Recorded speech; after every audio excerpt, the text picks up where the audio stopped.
All right, I'd like to go ahead and introduce our next speaker. So next up is Adam Fuchs. Adam's the CTO at Squirrel Data. Adam's been with Accumulo since the very beginning, PMC member, and very long-time participant in the community. So with that, I'll turn it over to Adam.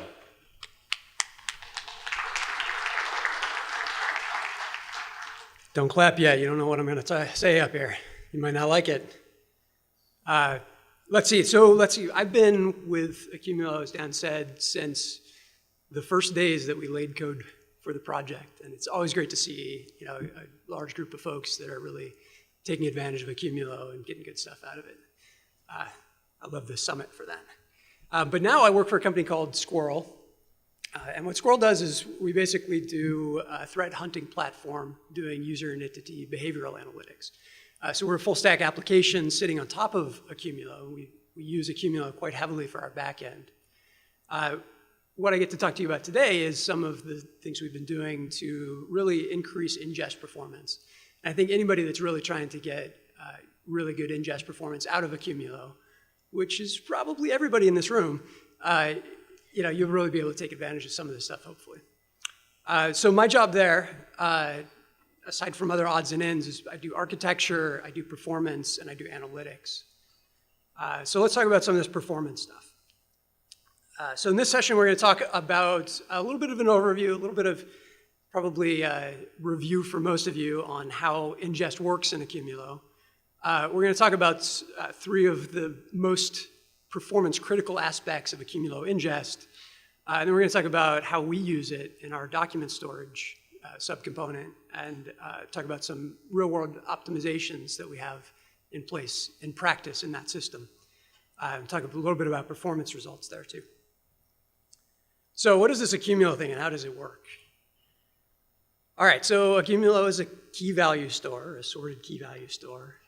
You guys have probably seen this before. The key of Accumulo has a bunch of components, and for this talk, we don't care about any of them, so we're going to skip forward here. We only care about the fact that keys are associated with values and they're sorted. And one step beyond that, that they're partitioned. So if I take a bunch of keys in a table, break those up into tablets by taking contiguous ranges of those keys, and then I host a bunch of those tablets on tablet servers. Does anybody not know this already? Are you just too embarrassed to raise your hand? All right. So once I've got my tablets set up on my tablet servers, I put those into a cluster and I deal with managing the tablets. So I want to make sure that all the tablets are kind of balanced across that and everything's online and everything's happy. So there's a bunch of back-end stuff, but fortunately we don't have to care about that for this talk. So we don't care about any of that background stuff that's going on there. What we care about here is the fact that we've got applications here that are using batch writers to write to it. So we're doing some ingest into Accumulo, ingesting data. Right, so Accumulo has this batch writer mechanism. It takes a bunch of mutations, which are just kind of batches of keys that share the same row, batches those up further, and then distributes them to the appropriate tablet servers. So you can see some complexity showing up here. I've got kind of a spider web where those batch writers, maybe they're talking to any of the tablet servers. The exact tablet servers that those batch writers talk to starts to be very important for performance, right? So if you have all-to-all communication going on here, that starts to be a lot of complexity when you get a very large cluster, right? So when we're scaling up, when we're trying to get a lot of performance, those are the types of things that really matter in terms of how far you can really scale this. So with that said, let's focus in a little bit more on what happens on the tablet server. So in the tablet server, we've got mutations coming in on the left. They hit the in-memory map, get sorted. Once they're sorted in the in-memory map, they're available for query. Right? We're trying to both minimize the latency between the mutations coming in and when they're available for query, and at the same time, we're trying to optimize the efficiency of this. Right? So we have operations here like after the in-memory map fills up, we want to be able to spill to disk efficiently. Right? So we take that whole in-memory map, write it out as one chunk into what's called an R file. That's what's called this minor compaction operation. Then we've got an R file. We fill up the in-memory map again. We write another R file. At some point, we have too many R files. We merge them together, and that's called a merging or a major compaction here. And that essentially forms the meat of what we're doing behind the scenes in the tablet server. So this technology goes back to the mid-90s, something called the log structure merge tree. Again, hopefully this is a review for most of you, but the important parts here are that when we're doing I/O on disk, like when we're writing these files, we write them as one big chunk, right? And then when we merge them, again, we write the resulting file as one big chunk. So that R file, if we zoom into it a little bit further, it kind of looks like this. So if I line up all the bytes, from left to right here, I've got, some magic signature of an R file. I've got a bunch of data blocks. I've got a bunch of index blocks in there. And this whole file is basically optimized for reading sequentially. It's also optimized for being able to find a particular key in there to start the scan very quickly. That's why we have the index blocks in there. But the important part here is that it's immutable. Right? So once we've written it, it's kind of done. And that sets us up for this other mechanism of ingest that Accumulo has, which is called bulk ingest. And today's talk is going to mostly focus on bulk ingest. So what is bulk ingest? Right? It starts out with bulk data. Right? So you've got probably more than one record, maybe up into the terabytes of records, maybe only in the gigabytes. But typically we do some type of operation on that using an application to construct R files. So in this case, I'm going to just assume that we're doing a MapReduce application, right? So the MapReduce maps the input data into a series of keys, and the reduce basically sorts those and writes them out to R files. Pretty simple operation. At the end of it, you get R files in HDFS. In order to get those into Accumulo, the bulk import operation is essentially just creating references in the tablets to those R files. So instead of sending a mutation, we're sending an R file, and then we can skip kind of that first part of ingesting into the tablets, right, with the in-memory map and everything. So this ends up being a pretty efficient route, and there's a trade-off here between the latency between when I first get the data that I want to ingest and when it's available for query. The latency here is essentially I got to run that MapReduce job. So let's talk now about, we're set up to do this ingest. We understand generally how it works at this point. What's really critical in terms of getting performance there? All right, so I'm going to talk about three aspects here. The first is partitioning. Right, so if you think about partitioning, there are a lot of reasons to do it, mostly basically taking advantage of the parallelism that exists in the hardware. There's sorting. So a huge aspect of getting data ready for reads is sorting it. Reads come into Accumulo as either fetch a single key or fetch a range of keys. And we rely on that being sorted at ingest time in order to improve query efficiency. So sorting ends up being probably the biggest use of CPU inside of all of the Accumulo operations if you try to tally everything. And then there's another concept of Write-Amplification. So if you think about that compaction operation, when I compact data, I'm reading data that was already in the system and writing it back out again. Right? So I've reread and rewritten a key multiple times. That's Write-Amplification. That ends up being, if you look at kind of the tail of maintenance of data in Accumulo, Write-Amplification is the biggest factor to consider in terms of scaling up and keeping operational at large scales over time. So we're going to focus on these three aspects.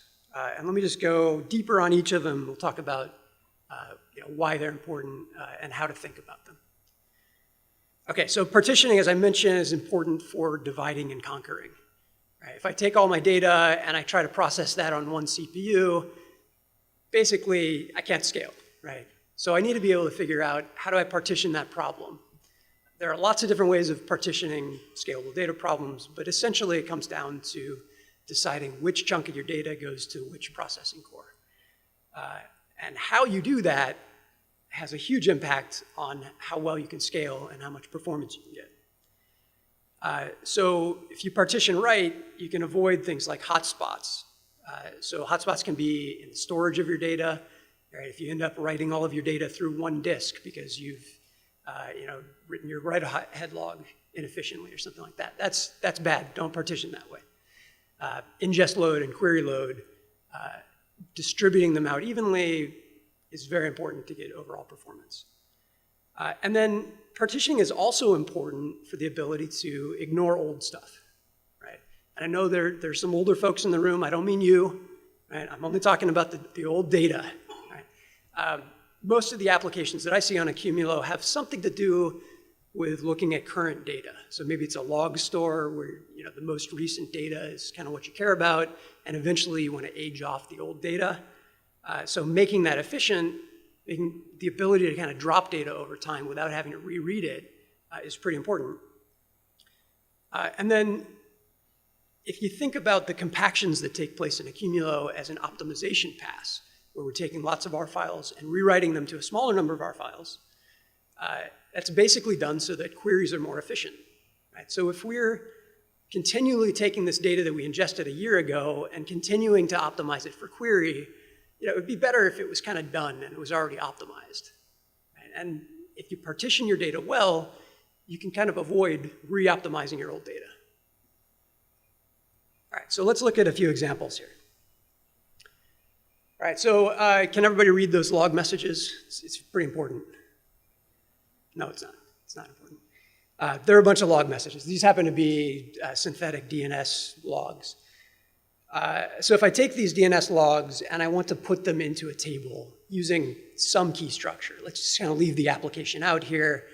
I want to get them into the table. Maybe I'm trying to look up individual logs by some key. If I'm partitioning by some kind of content of those logs, I'm typically going to run into a problem where some of those content elements are more common than other content elements.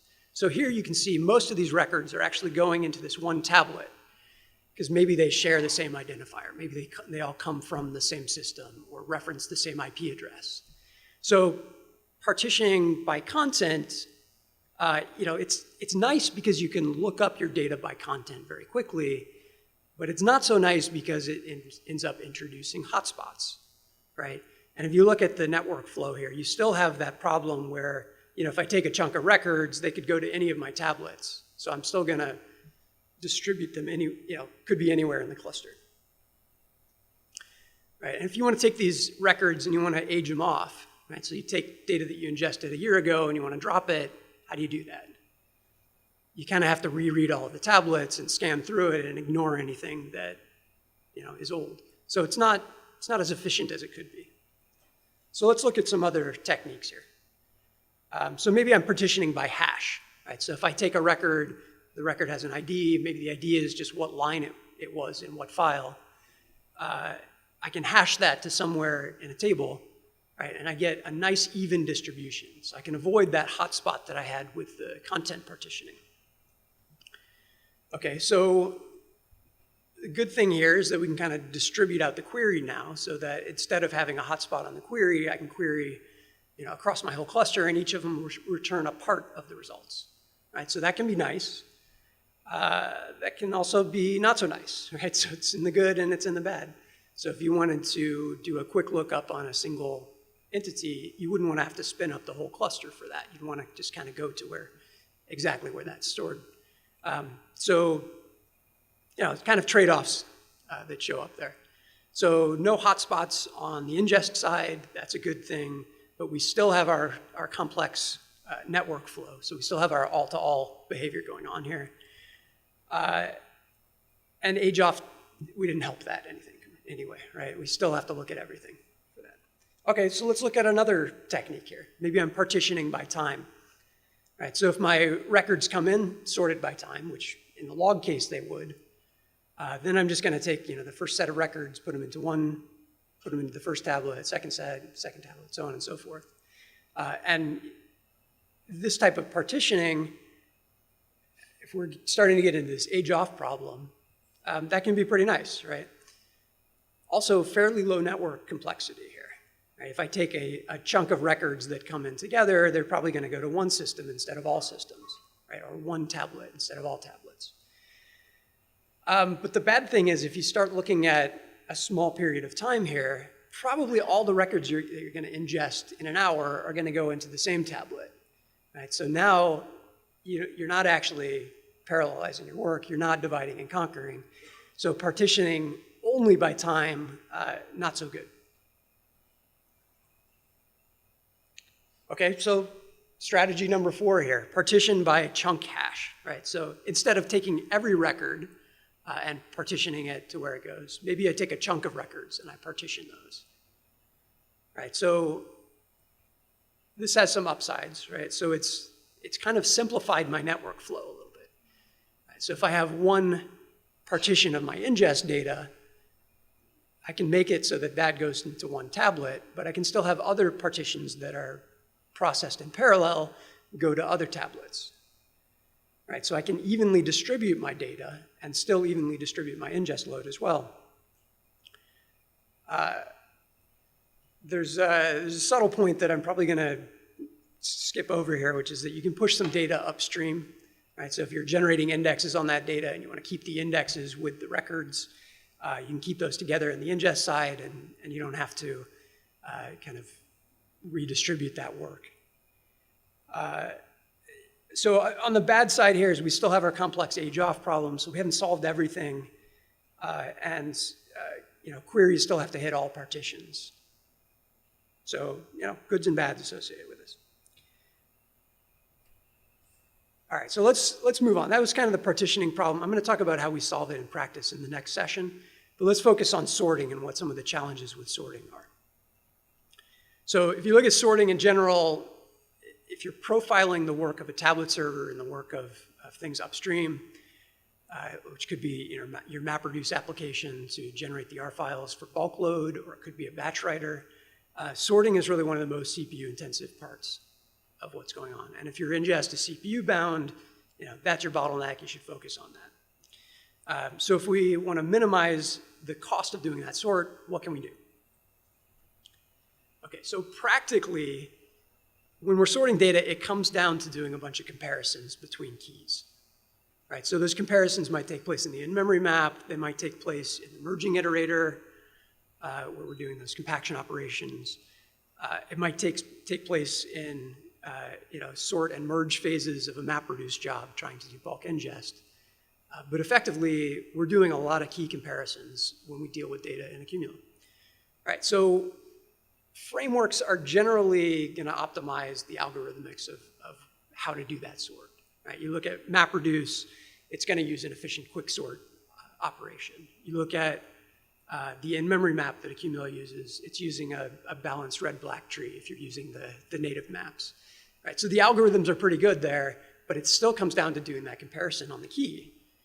Right? So how do we optimize that comparison? A lot of it comes down to minimizing the complexity of the comparison. So if you think back to that first slide where I showed the key and said that isn't important, it had all of those individual elements of it. It had the row, the column family, the column qualifier. Okay, I guess it's sort of important, right? Because to compare one key against another, it can be a pretty complex operation because you have to compare each of those individual components.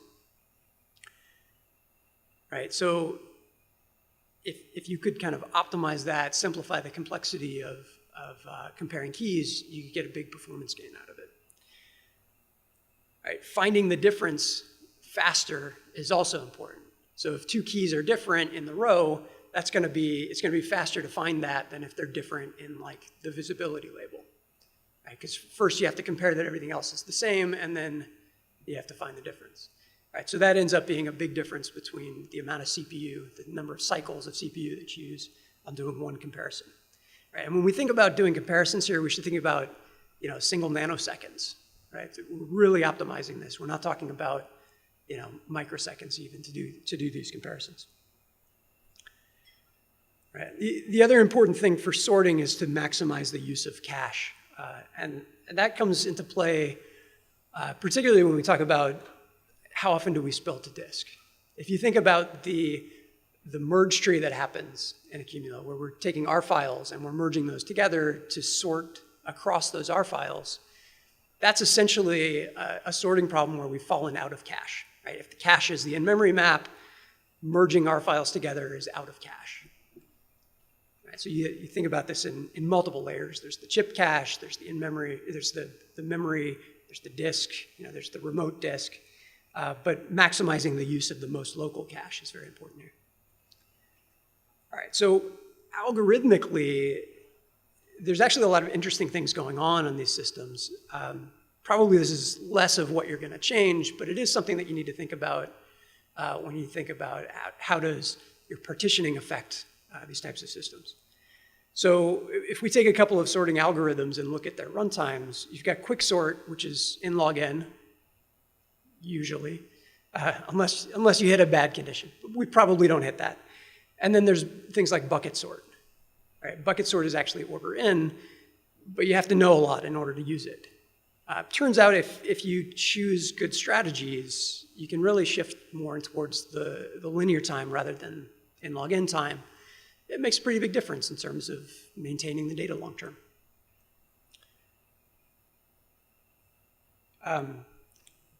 Interesting tidbit here. Which is faster, merge sort or quicksort?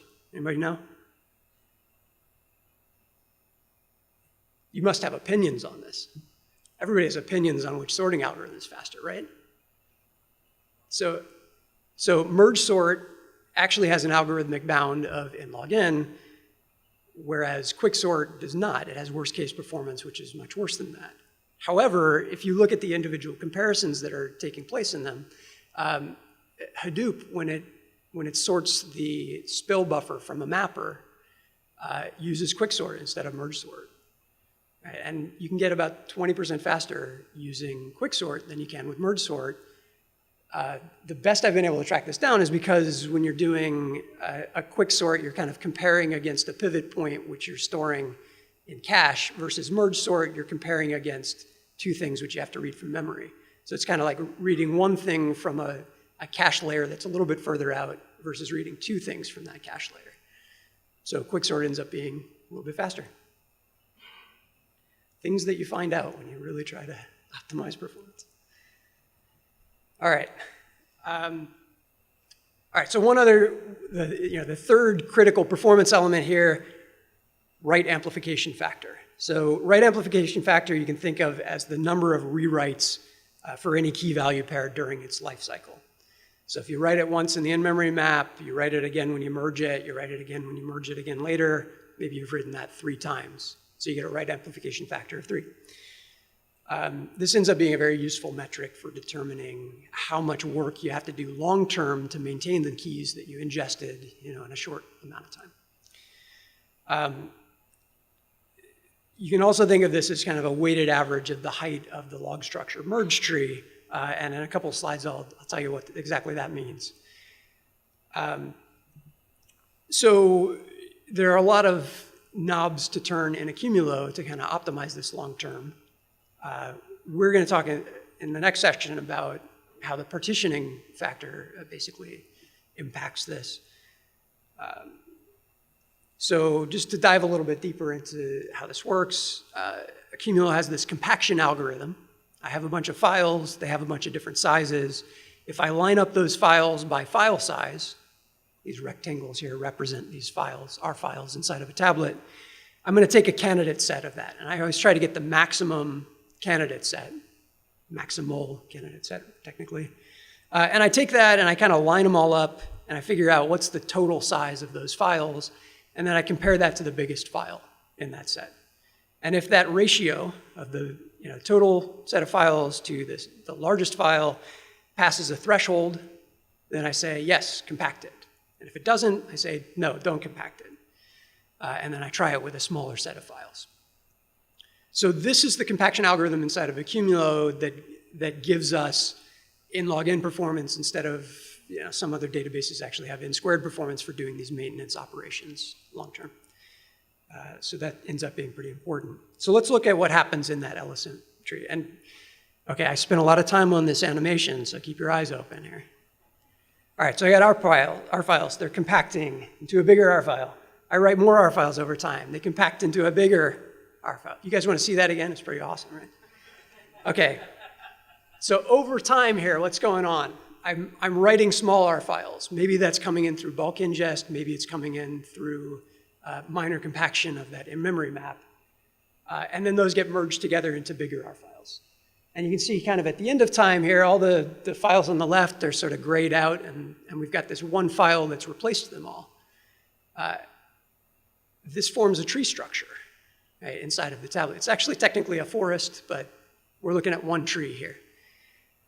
So if I consider the keys that I wrote in this original R file, I copied them once, I copied them twice. So that's 3 total writes for those keys for a write amplification factor of 3. The keys that were written to these later R files only got copied twice. So if I take that kind of weighted sum, weighted by the number of keys that are in any layer there of the depth of this tree, that gives me my write amplification factor. Any questions on that? So years ago, we put together a paper on Accumulo, and Eric's smiling because he's seen this a couple of times. I think maybe we first had this image, I don't know, 6 years ago? But this is like the information on how to set that major compaction ratio to minimize the amount of work that you have to do downstream for dealing with ingest. And the red line on here is that write amplification factor. It's called a work ratio in this case. And the green is kind of like how optimal are your queries. And higher is worse in both cases. So there's a point here where you've kind of got pretty good query performance. You don't have to read from too many files at once. And you've minimized the amount of work that you have to do to maintain that. So you guys are all experts on these 3 things now, right? You ready for the quiz? All right, so what did we do in practice here? That's the quiz, but I'm going to answer it, don't worry. Okay, so Squirrel has a use case, which is a pretty big part of it, which is optimizing indexed document retrieval. So you can think of this as like a search engine for logs. We take a bunch of logs in, we generate indexes from them, and then we support search using a variant of SQL on top of it. So inside of this, we use something called a document distributed indexing strategy. And what you need to know about that is essentially that the indexes stay local to the documents. So if I've got a document sitting in a tablet, a document being a log entry in this case, I've also got the inverted indexes associated with that sitting in the same tablet. So a lot of technology that goes into that. I'm going to skip it for this talk. But why do we use Accumulo, a sorted key value store, as a document store? Is this insane? I don't think so. I mean, I made that choice, so maybe I'm biased. But we use it for performance, scalability, security, and it's actually pretty close. The optimizations that we have for doing things like updating documents are pretty similar to the optimizations that you have in place for updating key value pairs. So it's pretty close to the document store that we want to do. And it allows us to blend in other things. Like we can have a graph in there. We can store a property graph and get the data that we want out of that. Okay, so now that I've justified our use case to you guys, here's the table design we use, roughly. We take a document in, we ingest it and its associated indexes into one partition. And then on the right, we've got queries that come in. We distribute those queries and we look up the indexes and then do a secondary lookup of the documents in the forward index and return those. In order to get data in for these things, we use bulk ingest. So traditional bulk load involves basically taking your input, sending it through a map and reduce phase. You get R files out of that, and then you load those into tablets. This thing is complicated a little bit by the interaction between map and reduce. So we started looking at this and said, all right, how do we simplify things a little bit? And we came up with this reduce-free bulk load job. So in this lower picture here, now what we've done is we've taken our input, and instead of having one chunk of input being able to go to any of my tablets, now now they're partitioned. We use the partitioning that's upstream, just inherent in how the data is structured, to influence the partitioning that's downstream. In order to do this, we have to get a little bit creative with what we do inside of the MapReduce framework. Right, so we don't have a reduce anymore, but we still need a sort. Right, so let's look at what typically happens in here. So if I ask you, where does the sort take place in a MapReduce, what would you tell me? It's somewhere in between the map and the reduce, right? A big portion of that happens in the map as you're spilling data out to these intermediate files, which then get loaded into the reducer and further merged there. So if we look at what happens in a map task, there are some very nice things and some very good efficiencies in doing that sort operation. So I take my data, I read it through a record reader, I do some operations on it, maybe I'm generating indexes or whatever, and then I collect those things. And when I collect them, they go into an in-memory buffer, which is part of the MapReduce framework. Typically, it's a gigabyte in size. I think by default it's more like 100 megabytes. That gets sorted using this efficient quicksort operation. And the sorted parts get written out one at a time here. There's an additional merge phase, and that generates a sorted file, which might be an R file if you're using. Actually, it's not an R file at this point. In a typical map task, this is an intermediate file that I believe is a sequence file that MapReduce uses. So we've got several threads taking place here. We've got the thread that's driving our application code. It's running the mapper, and that ends up writing to that in-memory buffer. We've got the thread that's driving the sort and spill phase, and then we've got another thread that spins up to merge all of the results of the map. So a lot of complexities going on here, but we also have some niceness here that we want to take advantage of, namely that sort phase. So we thought, all right, if we're going to take that anatomy and change it a little bit exactly for our uses here, we can simplify it by saying, all right, as soon as we spill from that in-memory buffer, we want to generate R files directly. So forget these intermediate files, cut it off at that point. We can generate pretty large files here, so we don't have to worry about doing these kind of onesie-twosie merges. We can just push all the merging downstream into the compaction phase and use exactly what that's outputting. The buffer structure and the sort and spill are pretty good in MapReduce. Maybe we can do a little bit of improvements on them. But that ends up being something we're calling then the R file sorting output format. Right? So it's an output format. When you do a reduce-free job in MapReduce, basically the only thing after your mapper is an output format. So that's what we tied into here. All right, so how do we optimize the sort? Basically, we take our data and we serialize it in such a way that instead of having to check each portion of the key, we can represent the whole key, or at least the portion that we're going to compare, in a single byte array. Right, so we use a tuple encoding to take those multiple points of the keys and encode them in such a way that they preserve sort ordering in the lexicographical sort of a byte array. Okay, so that's thing one. So second thing is, in the data we output, basically we have a very small number of rows, a very small number of column families.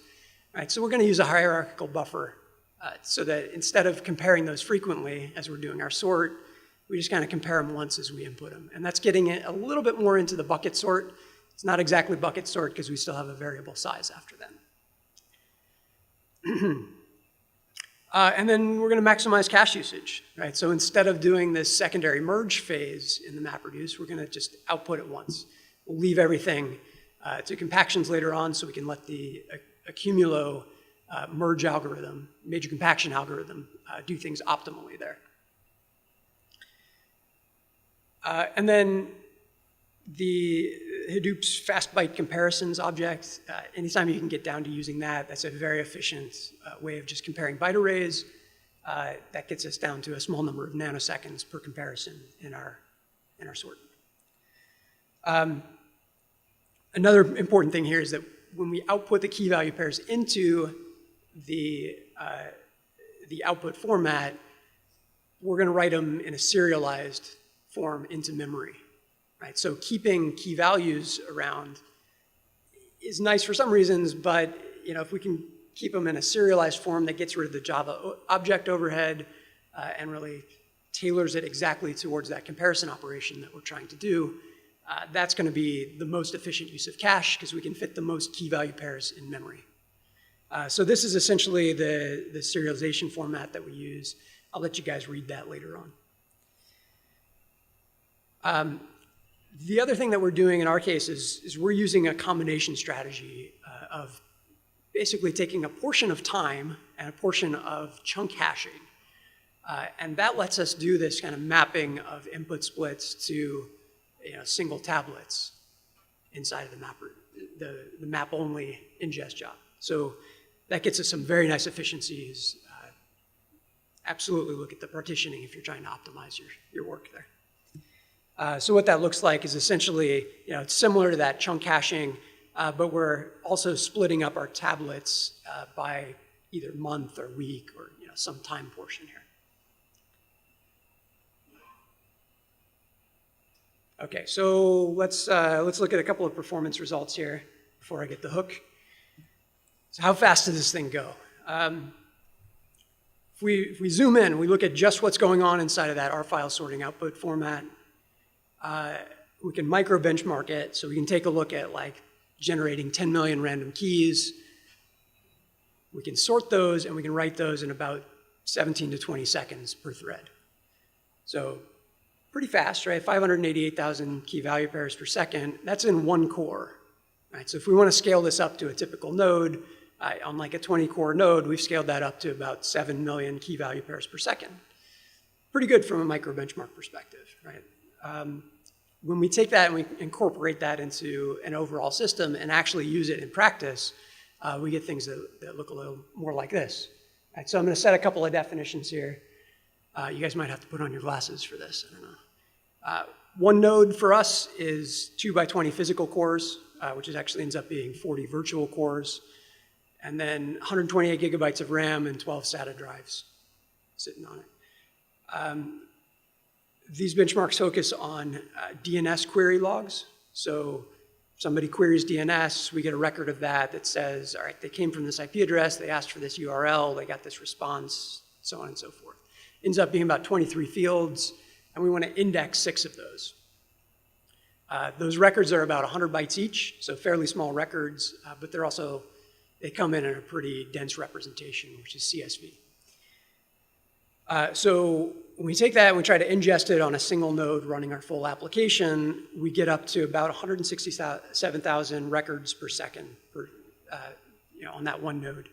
So those 167,000 records are all generating index entries and that document entry as well for a total of about 7 key value pairs each. So we're talking about like over 1 million key value pairs per second ingested on this one node. That's admittedly when we've tuned the node to use basically all of the CPU for doing this ingest activity. So we've left off some of the downstream stuff of, I've got to compact that data, right? I've got to take those multiple R files that we ingest over small periods of time and group those together. But it's a valid benchmark when we look at bursty speeds. So data comes in a small burst, I want to ingest that as soon as possible. That's the kind of performance that we get.